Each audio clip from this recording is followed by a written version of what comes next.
Types of hypothesis. Research methodology में hypothesis जो है वो एक इम्पॉर्टेंट पिलर है।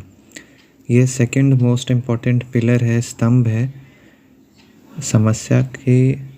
समस्या को पहचानने के बाद दूसरा काम होता है हम लोग का हाइपोथेसिस बनाना, यानी परिकल्पना करना।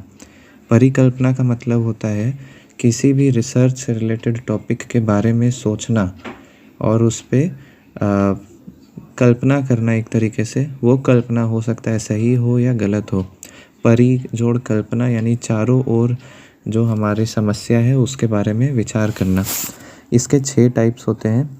पहला टाइप होता है सिंपल हाइपोथेसिस, दूसरा कॉम्प्लेक्स, तीसरा शून्य, चौथा वैकल्पिक, दिशात्मक और अदिशात्मक।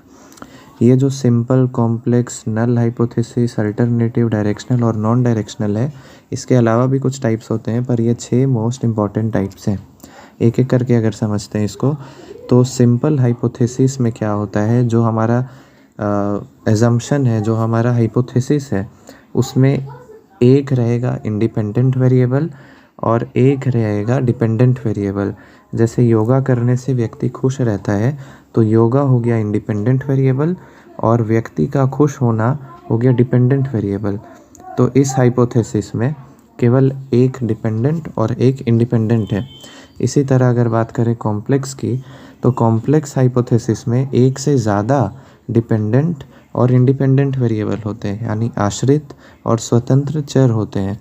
एग्जाम्पल के लिए, ज़्यादा फल और सब्जी खाने से वज़न कम और त्वचा सुंदर होता है, तो फल और सब्जी हो गया इंडिपेंडेंट वेरिएबल और वज़न का कम होना और त्वचा का सुंदर होना हो गया डिपेंडेंट वेरिएबल। इसके बाद आता है नल हाइपोथेसिस। इसको H0 से रिप्रेजेंट करते हैं। इसमें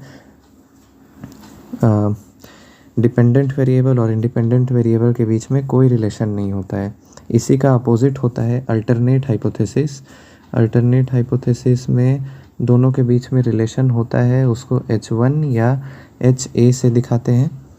ठीक है, ये अपोजिट होता है। इसमें पता चल जाएगा कि दोनों के बीच में रिलेशन है।